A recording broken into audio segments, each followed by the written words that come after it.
আসিয়া বেগম ও খলিল মিয়া দম্পতির ঘর আলো করে একসাথে জন্ম নিয়েছে ৩ সন্তান। রোববার মানিকগঞ্জের একটি বেসরকারি হাসপাতালে সিজারিয়ান অপারেশনের মাধ্যমে ফুটফুটে 2 ছেলে ও 1 মেয়ে সন্তানের জন্ম দেন আসিয়া।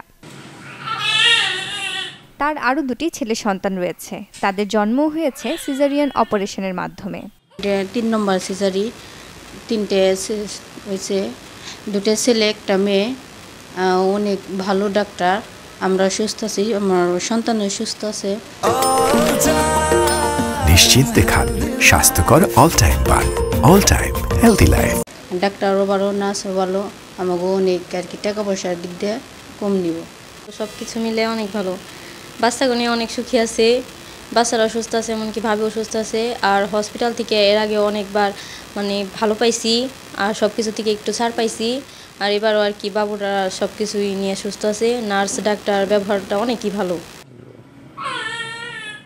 চিকিৎসক জানান, জন্মের পর প্রথমে বাচ্চাদের স্কেনো ইউনিটে নিবিড় পর্যবেক্ষণে রাখা হয়। 5 দিন পর সম্পূর্ণ সুস্থ হলে শিশুদের নেওয়া হয় কেবিনে। এরপর 7ম দিনের মাথায় নবজাতক সন্তানদের নিয়ে বাড়িতে ফেরেন আসিয়া। বর্তমানে মা ও 3 নবজাতক সুস্থ রয়েছে। তৃতীয় সিজার আসলে ঝুঁকিপূর্ণ একটি অপারেশন।